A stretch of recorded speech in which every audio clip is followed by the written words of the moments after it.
저는 아들에게 전 재산을 기부하겠다고 선언했던 그 순간을 절대 잊을 수 없습니다. 몇 천만 원 크루즈 여행권을 장인에게 선물하던 아들이 제 무릎 수술비 150만 원은 아까워했거든요. 하지만 이 모든 일은 제가 병원에서 충격적인 진단을 받던 그날부터 시작됐어요. 저는 김정혜이고 올해 68세입니다. 평생 건강하게 살아왔는데 몇 달 전부터 무릎이 계속 아팠어요. 처음에는 나이 때문이려니 하고 넘어갔죠. 하지만 통증이 점점 심해졌습니다. 계단을 오르내릴 때마다 무릎에서 뚝뚝 소리가 났어요. 걸을 때도 절뚝거릴 정도였죠. 더 이상 참을 수 없어서 병원에 갔습니다.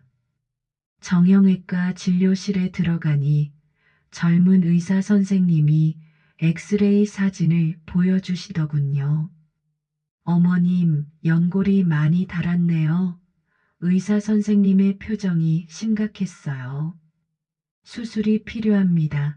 인공관절 수술을 받으셔야 해요. 그 말을 듣는 순간 머리가 하얘졌어요. 수술이라니요. 비용은 얼마나 들까요? 보험 적용해서 150만 원 정도 나올 겁니다. 150만 원. 제게는 적지 않은 돈이었어요. 하지만 돈보다 더 큰 문제가 있었습니다. 그리고 수술 시 보호자가 꼭 필요해요. 혼자서는 안 됩니다. 의사 선생님의 말에 가슴이 철렁 내려앉았어요. 저는 홀몸이거든요. 남편은 10년 전에 세상을 떠났고 의지할 사람은 아들 윤태성 뿐이었어요. 집에 돌아와서 한참을 고민했습니다. 태성이에게 어떻게 말해야 할까요? 42살인 아들은 회사원으로 열심히 살고 있었어요. 며느리 나경이와 아들 지우까지 있으니 바쁠 거라는 걸 알고 있었죠. 하지만 어쩔 수 없었어요. 저 혼자서는 수술을 받을 수 없으니까요. 저녁에 태성이에게 전화를 걸었어요. 태성아, 엄마야. 네, 엄마 무슨 일이세요? 병원에 다녀왔는데 무릎 수술을 받아야 한대. 전화 너머로 한숨 소리가 들렸어요. 수술이요? 심각한 건가요? 연골이 다 닳아서 인공관절을 넣어야 한다는구나. 비용은 얼마나 나와요? 150만 원 정도. 그런데 더 중요한 건 보호자가 필요하다는 거야. 또 한숨 소리가 들렸어요.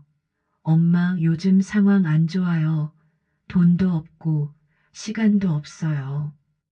그 말을 듣는 순간 가슴이 미어졌어요. 아들이 저를 거절하는 거였거든요.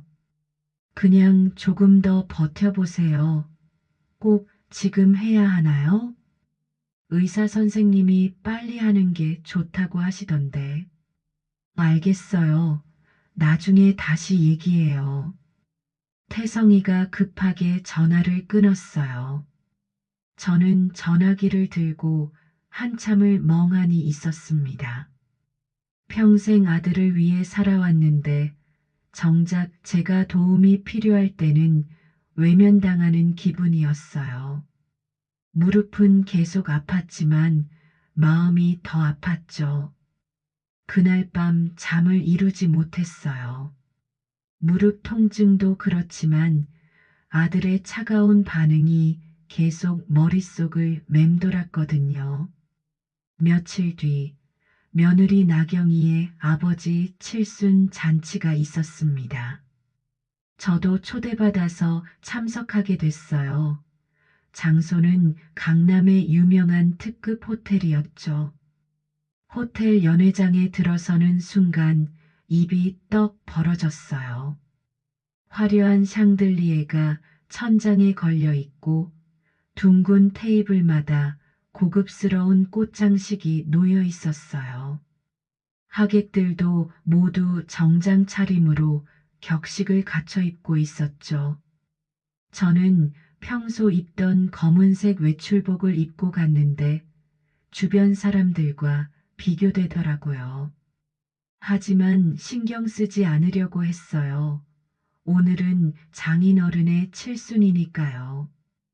태성이와 나경이는 주체 가족석에 앉아 있었어요. 장인어른은 정말 기품 있어 보이셨죠. 정장을 단정하게 차려입고 계셨는데 건강해 보이셨어요. 칠순 잔치가 시작되고 축하 인사가 이어졌어요. 친척들과 지인들이 차례로 나와서 선물을 드렸죠. 대부분 꽃다발이나 선물 상자였어요. 그런데 태성이가 나서는 순간 분위기가 달라졌어요. 호텔 직원들이 커다란 상자를 가져왔거든요.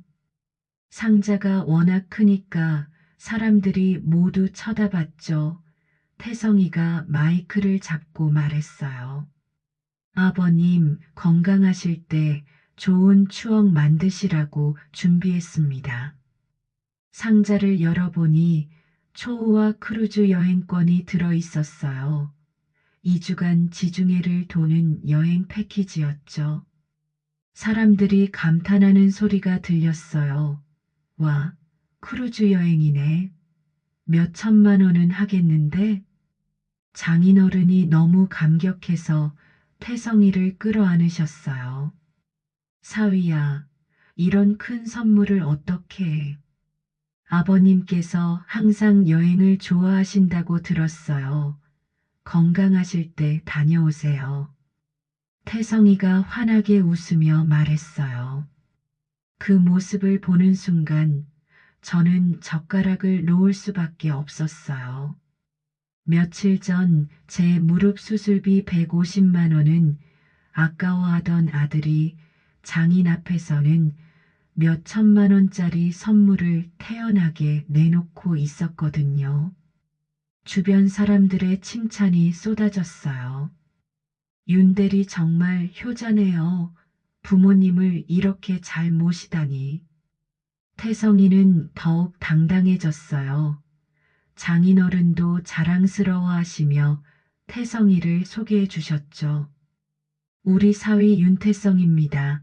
정말 착한 아이예요. 저는 그 자리에서 견딜 수가 없었어요. 똑같은 아들인데 왜 이렇게 다를까요? 친엄마에게는 돈 없다며 거절하고 장인에게는 웃음을 팔고 있었어요. 더 충격적인 건 태성이 회사 상사까지 초대했다는 거였어요. 부장님이 와서 태성이를 칭찬하고 있었거든요. 윤대리, 이런 효심이면 승진은 따놓은 당상이지. 집에 돌아와서 저는 방에 혼자 앉아 있었어요. 무릎은 여전히 아팠고 마음은 더 아팠죠. 냉장고에서 무료로 받은 파스를 꺼내서 무릎에 붙였어요. 내가 150만 원 때문에 이러고 살아야 하나 눈물이 나려고 했지만 참았어요. 울어봤자 달라질 건 없으니까요. 거울 앞에 앉아서 제 모습을 봤어요. 68년을 산 세월이 얼굴에 그대로 드러나 있었죠. 주름진 손, 백발이 된 머리카락, 구분 등. 이 모든 게 세월의 흔적이었어요. 평생 어떻게 살아왔는지 떠올려 봤어요. 결혼하고 나서부터 저는 줄곧 절약하며 살았어요. 남편과 함께 작은 가게를 운영하면서 푼푼히 모았죠. 옷은 언제나 시장에서 가장 싼 걸로 샀어요. 미용실도 거의 가지 않았고 화장품도 싸구려만 썼죠. 외식은 꿈도 꾸지 않았어요. 친구들이 여행을 간다고 해도 따라가지 않았어요. 돈이 아까웠거든요. 그 돈으로 태성이 학원비를 내고 책을 사주고 용돈을 주는 게 더 중요했어요. 태성이가 대학에 갈 때는 등록금 때문에 정말 힘들었어요. 하지만 어떻게든 마련해서 보냈죠. 졸업할 때까지 단 한 번도 등록금을 밀린 적이 없었어요. 결혼할 때도 마찬가지였어요. 신혼집 마련비부터 결혼 예식비까지 모두 제가 댔어요. 제 적금을 다 털어서 말이에요. 손자 지우가 태어났을 때도 기저귀가 분유값 모두 제가 보탰어요. 아이 키우는 게 얼마나 힘든지 알고 있으니까요. 그 모든 게 언젠가 아들에게 그리고 손자 지우에게 재산을 물려주기 위해서였어요. 제가 모은 돈이 태성이 가족에게 도움이 되길 바랐거든요. 하지만 정작 제가 도움이 필요할 때는 어떤가요? 150만 원도 아까워하고 시간도 내주지 않겠다고 하네요. 서랍을 열어서 통장을 꺼내봤어요. 평생 모은 돈이 제법 들어 있었어요.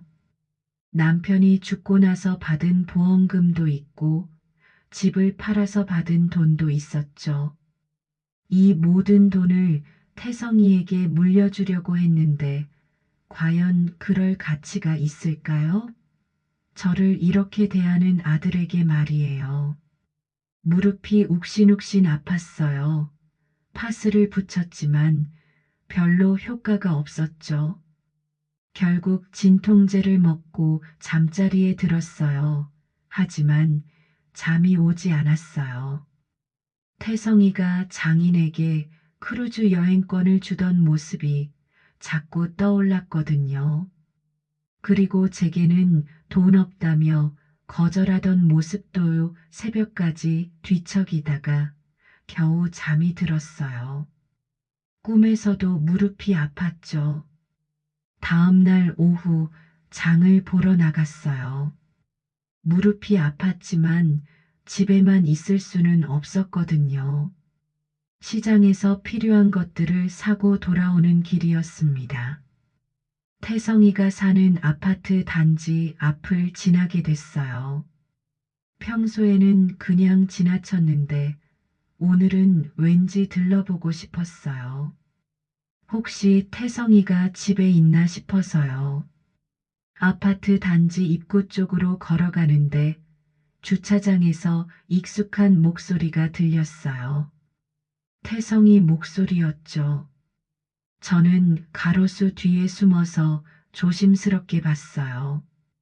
태성이와 장인어른이 함께 서 계셨어요. 장인어른 손에는 번쩍이는 여행 가방 세트가 들려 있었어요. 크루즈 여행용 가방인 것 같았죠. 아버님, 이 가방으로 여행 준비하세요. 태성이가 환하게 웃으며 말했어요. 사위야, 정말 고맙다. 이런 좋은 가방까지. 장인어른이 감격해 하시는 모습이 보였어요. 그런데 더 놀라운 건 태성이 회사 상사까지 와 있다는 거였어요. 부장님이 태성이 어깨를 두드리며 말하고 있었어요. 윤대리, 이렇게 챙기는 효심이면 승진은 따놓은 당상이지. 감사합니다. 부장님, 태성이가 고개를 숙이며 인사했어요. 부모님 잘 모시는 사람이 회사 일도 잘하는 법이야. 다음 인사 때 좋은 소식 있을 거야. 부장님이 의미심장하게 말했어요. 저는 가로수 뒤에서 눈물을 참을 수 없었어요. 며칠 전 병원에서 의사 선생님이 보호자가 꼭 필요하다고 말했을 때 태성이는 시선을 피했었어요. 돈도 없고 시간도 없다며 거절했었죠. 그런데 지금은 승진을 위해 장인에게 웃음을 팔고 있었어요. 회사 상사 앞에서 효자 연기를 하고 있었던 거예요. 같은 아들인데 왜 이렇게 다를까요? 친엄마는 외면하고 장인에게만 잘하는 이유가 뭘까요? 저는 더 이상 그 자리에 있을 수 없어서 조용히 자리를 떴어요. 집으로 돌아가는 길이 무척 멀게 느껴졌죠. 집에 와서 소파에 앉아 한참을 멍하니 있었어요. 무릎은 여전히 아팠지만 마음이 더 아팠어요. 그날 밤에도 잠을 이루지 못했어요. 밤새 잠을 설친 저는 새벽에 일어나서 거울 앞에 섰어요. 하루아침에 늙어버린 것 같은 제 모습이 보였죠. 하지만 눈빛만은 달라져 있었어요. 이제는 참지 않는다. 거울 속 제 자신에게 속삭였어요. 오늘은 끝까지 말한다. 평생 참고 살아왔지만 이제는 더 이상 참을 수 없었어요. 태성이의 이중적인 모습을 보고 나니 더 이상 견딜 수가 없었거든요. 옷장에서 손수 다림질한 검은색 외출복을 꺼냈어요. 평소 중요한 일이 있을 때 입던 옷이었죠. 거울 앞에서 단정하게 옷을 입었어요. 화장도 평소보다 신경 써서 했어요. 립스틱도 발랐죠. 오늘은 당당하게 제 목소리를 낼 거니까요. 가방에서 중요한 서류들을 챙겼어요. 통장, 부동산 등기부등본, 보험 관련 서류들까지 모두 넣었죠. 오늘 필요할 것 같았거든요. 현관 앞에서 한 번 더 마음을 다잡았어요. 68년을 살면서 이렇게 결심을 굳힌 적이 있었나 싶었죠. 김정혜, 오늘은 내가 주인공이다. 스스로에게 용기를 북돋아줬어요. 무릎이 아팠지만 걸음걸이는 평소보다 당당했어요.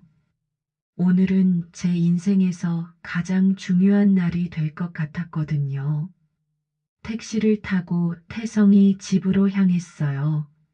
창밖 풍경을 보면서도 계속 생각했어요. 뭐부터 말해야 할까요? 태성이가 얼마나 놀랄까요? 지금까지 순한 양처럼 살아온 엄마가 갑자기 당당하게 나서니까 당황할 거예요.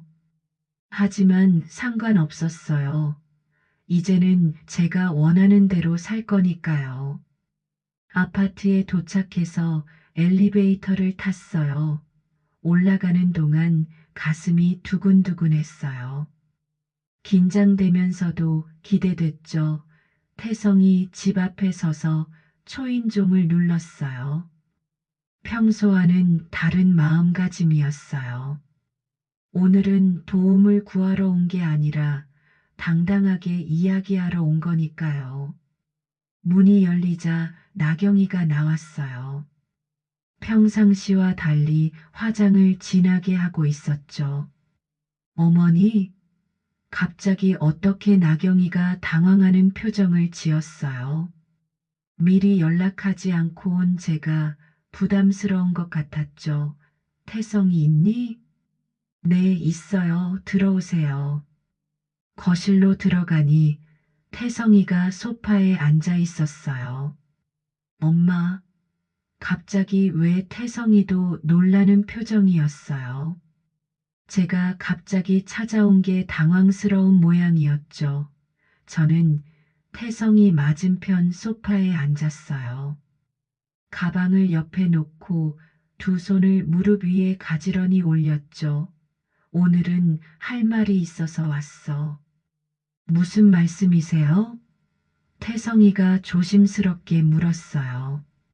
내가 나를 어떻게 대했는지 오늘은 끝까지 들어야겠다. 제 목소리는 평소보다 단호했어요. 태성이와 나경이가 서로 눈빛을 교환하는 게 보였죠. 엄마, 무슨. 태성이가 둘러대려 했지만 저는 손을 들어 말렸어요. 끝까지 들어봐. 그리고 나서 변명해도 늦지 않아 나경이가 불편한 표정을 감추지 못했어요. 아마 시어머니가 이렇게 나오는 게 처음이었을 거예요. 내 무릎 수술, 내가 돈이 없다고 했지. 태성이의 얼굴이 굳어졌어요. 그런데 며칠 뒤에 장인 칠순잔치에서는 어떻게 했니? 그건 몇 천만 원짜리 크루즈 여행권을 선물하더구나. 태성이가 할 말을 잃은 표정이었어요. 150만 원은 아까워하면서 몇 천만 원은 어떻게 마련했을까? 저는 계속 이어갔어요. 게다가 나는 보호자 하나 없어서 두려웠어. 내가 곁에 있어줬다면 그게 돈보다 더 고마웠을 거야. 태성이가 고개를 숙였어요. 회사 부장님 앞에서 효자 행세하려고 장인에게 잘한 거지? 엄마, 그게 아니라. 아니긴 뭐가 아니야. 내가 다 봤어. 저는 단호하게 말했어요. 승진하려고 장인에게 잘 보이는 거 아니야? 태성이와 나경이가 침묵했어요. 더 이상 변명할 수 없다는 걸 알았나 봐요. 나는 내 친엄마야. 그런데 왜 이렇게 대하니? 제 목소리에 서러움이 섞였어요.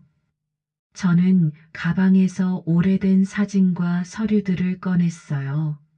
태성이와 나경이가 궁금한 표정으로 바라봤죠. 내가 평생 가난하게 산 줄 알았지? 첫 번째 사진을 테이블 위에 올려놓았어요. 젊은 시절 제가 시장에서 찍은 사진이었죠. 사실 나는 젊을 때 시장을 세운 사람이야. 태성이의 눈이 커졌어요. 시장을 세웠다고요? 그래, 내 아버지와 함께 작은 가게부터 시작해서 상권을 일으켰지. 두 번째 사진을 보여줬어요. 시장 전체가 보이는 항공 사진이었어요. 이 시장 터를 잡은 것도 나고 상인들을 모은 것도 나야. 계약서들을 하나씩 펼쳐 보였어요. 번 돈을 부동산에 투자해서 불렸어. 그리고 지금까지 계속 모았지. 태성이와 나경이가 놀라서 입을 벌리고 있었어요. 그럼 왜 그렇게 검소하게 사셨어요? 나경이가 조심스럽게 물었어요. 그 돈, 원래는 다 너희에게 물려줄 생각이었거든. 통장을 꺼내서 보여줬어요.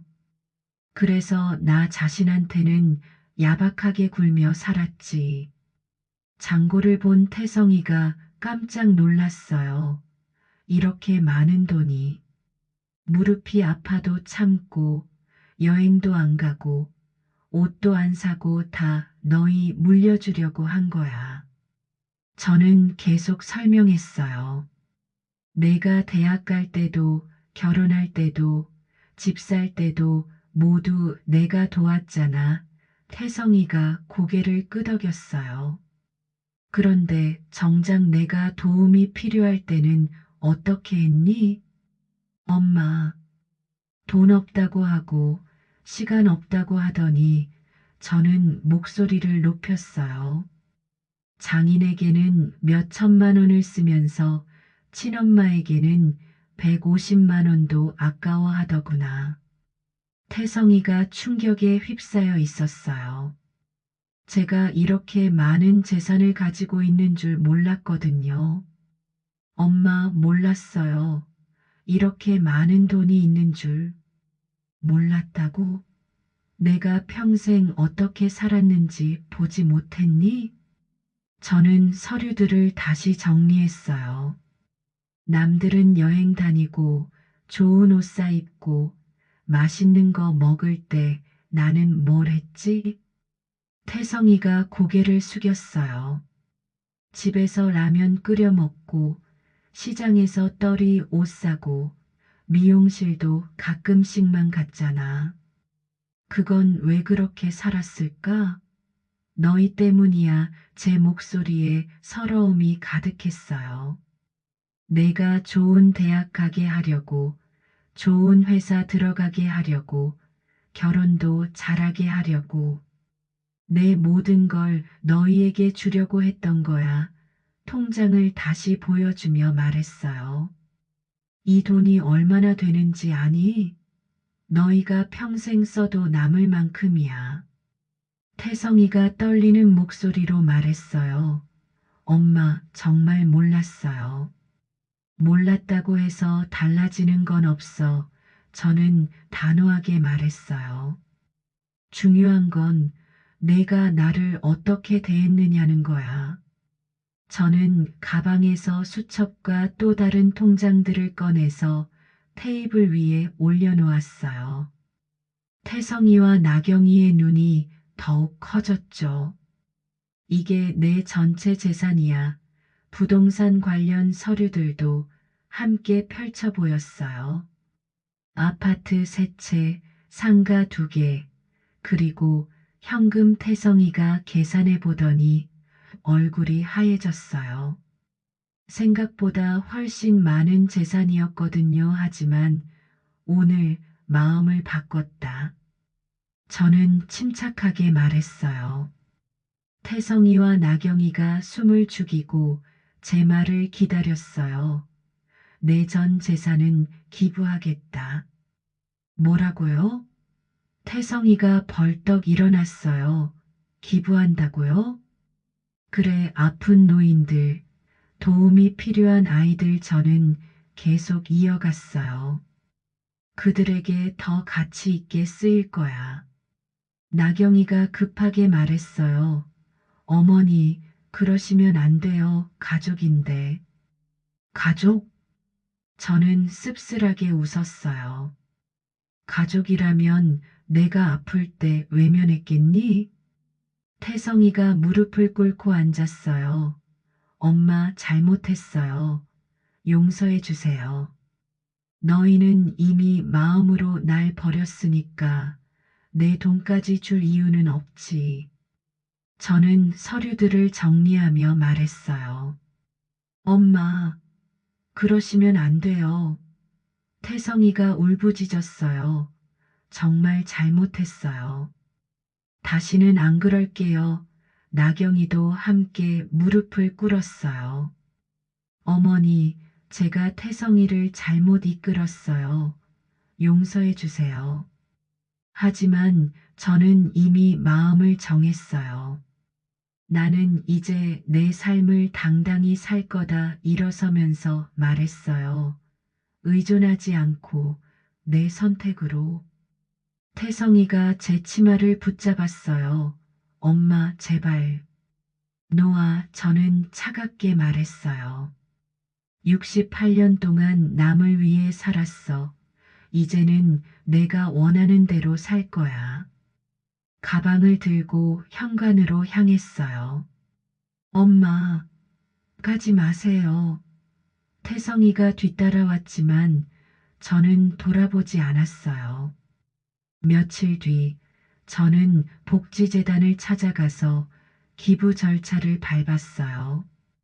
전 재산을 독거노인과 아픈 아이들을 위해 쓰겠다고 했죠. 재단 직원들이 깜짝 놀라며 감사해 했어요. 이렇게 큰 기부를 해주시다니. 저는 마음이 홀가분했어요. 태성이는 계속 전화를 걸어왔지만 받지 않았어요. 이미 늦었거든요. 수술날이 됐어요.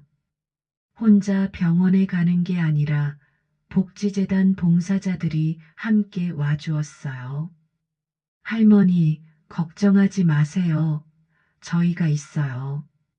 젊은 봉사자가 제 손을 잡아줬어요. 수술실 앞에서 보호자 서명을 할 때도 재단 관계자가 대신해 주었어요. 태성이는 없었지만 저는 외롭지 않았어요. 수술이 끝나고 회복실에 누워 있는데 창밖으로 햇살이 들어왔어요. 정말 따뜻했죠. 이제야 진짜 자유다. 저는 혼자 속삭였어요. 태성이에게 의존하지 않고도 수술을 받을 수 있었어요. 더 이상 눈치 볼 필요도 없었죠. 무릎도 아프지 않았고 마음도 가벼웠어요. 68년 만에 처음 느끼는 자유였습니다. 재단에서 보내준 꽃다발이 침대 옆에 놓여 있었어요. 태성이 꽃이 아니라 낯선 사람들이 보내준 꽃이었지만 더 따뜻했어요. 저는 창밖을 바라보며 새로운 인생을 상상했어요.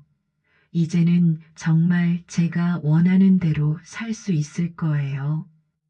혼자지만 외롭지 않고 가난하지만 마음은 부자가 된 기분이었어요. 태성이가 병원까지 찾아왔지만 면회를 거절했어요. 이미 끝난 일이었거든요. 퇴원하는 날 봉사자들이 축하해 주었어요. 할머니, 이제 새로운 시작이에요. 고마워요. 정말 고마워요. 저는 진심으로 감사했어요. 집으로 돌아가는 길, 무릎이 전혀 아프지 않았어요. 마음도 한결 가벼웠죠. 이제 저는 새로운 삶을 시작할 거예요. 누구에게 의존하지 않고 당당하게 제 길을 걸어갈 거예요.